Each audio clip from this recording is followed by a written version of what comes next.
Lutter contre la prolifération des armes légères et de petit calibre, tel a été l'objet de ce présent forum.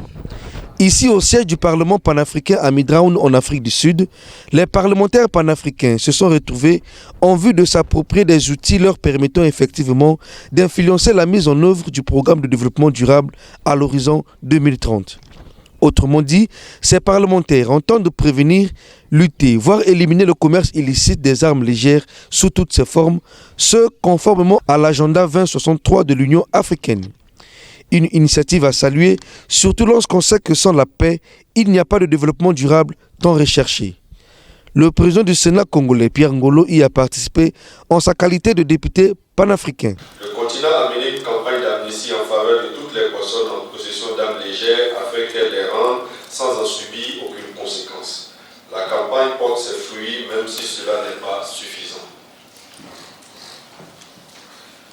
J'ai pris note du fait que l'objectif ultime de ce séminaire est d'accroître l'engagement, la compréhension et la participation des parlementaires au traité sur le commerce des armes et au programme d'action des Nations Unies en vue de prévenir, combattre et éliminer le commerce illicite d'armes légères et de petit calibre sous tous ses aspects, et ce, non seulement dans le cadre du programme de développement durable à l'horizon 2030, mais aussi dans le cadre de l'agenda 2063 de l'Union africaine, notre agenda, en effet. En tant que législateur, nous avons le devoir de promouvoir la ratification des chartes, des traités, des protocoles et des conventions internationaux. Nous sommes aussi le lien direct avec les citoyens et nous sommes leur porte-parole pour exprimer leurs préoccupations et leur faire rapport des actions entreprises par leur gouvernement en vue d'assurer leur bien-être et leur sécurité. Ce séminaire arrive donc à point nommé et s'inscrit dans le cadre du mandat général de l'Union africaine. Au cours de ces 2 jours, les parlementaires seront dotés de connaissances politiques pertinentes pour leur permettre de s'engager à 3 niveaux, international, continental et national. J'ai pris note des différents débats qui vont de la mise en œuvre du programme de développement durable à l'horizon 2030 à l'objectif 16.42 du développement durable ainsi que des expériences nationales que vous allez partager. Le rôle des femmes dans les conflits ne peut être occulté, bien entendu. J'attends donc avec impatience les conclusions de cette réunion et le plan d'action pour l'avenir. Pour terminer, permettez-moi de remercier une fois de plus notre partenaire, le Forum parlementaire sur les armes légères et de petit calibre, et tous ceux qui, d'une manière ou d'une autre, ont facilité l'organisation de ce séminaire.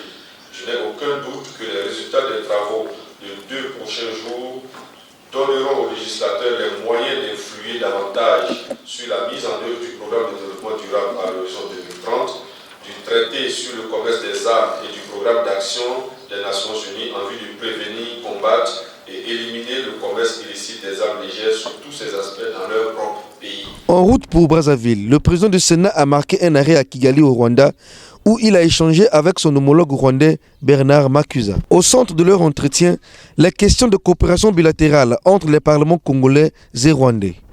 Les 2 personnalités ont saisi cette occasion pour saluer les efforts inlassables que déploie le président congolais Denis Sassou Nguesso et son homologue rwandais Paul Kagame pour les questions de paix, de sécurité et de développement dans la sous-région des Grands Lacs. En signe d'amitié, Bernard Makuza a remis un beau présent à Pierre Ngolo. Notons que lors de son séjour en Afrique du Sud, Pierre Ngolo, en sa qualité de secrétaire général du Parti congolais du travail, a échangé avec Assé Magashule, secrétaire général de l'ANC. Cette rencontre, qui s'inscrit dans le protocole d'accord entre les 2 partis au pouvoir, a permis aux 2 managers politiques de passer en revue les situations politiques de leurs pays respectifs. C'est pourquoi Pierre Ngolo, qui prépare le 5e congrès ordinaire du Parti congolais du travail et le 50e de ce parti, a saisi l'occasion historique de cette rencontre pour adresser une invitation solennelle à son homologue sud-africain. Je voulais saisir cette occasion pour que l'on relance le partenariat entre le Parti congolais du travail et l'ANC. Nos 2 partis sont liés par un protocole d'accord qui engage chaque parti vis-à-vis de l'autre et vice-versa.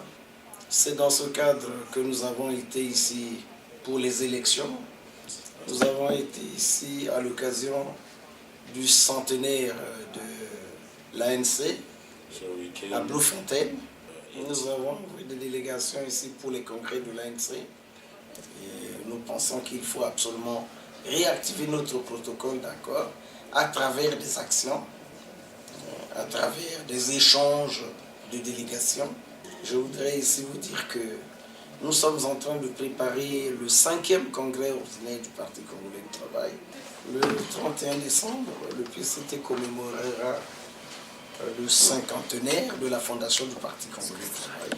Nous voudrions compter l'ANC au nombre des amis qui seront à nos côtés, compter l'ANC au nombre des partis, frères et amis qui seront aux côtés du PCT à l'occasion 1 du congrès et 2 du cinquantenaire de la fondation du Parti congolais du travail. Comme à Kigali, Pierre Ngolo a reçu un présent, cette fois-ci du secrétaire général de l'ANC, preuve que le PCT et l'ANC entretiennent de bons rapports.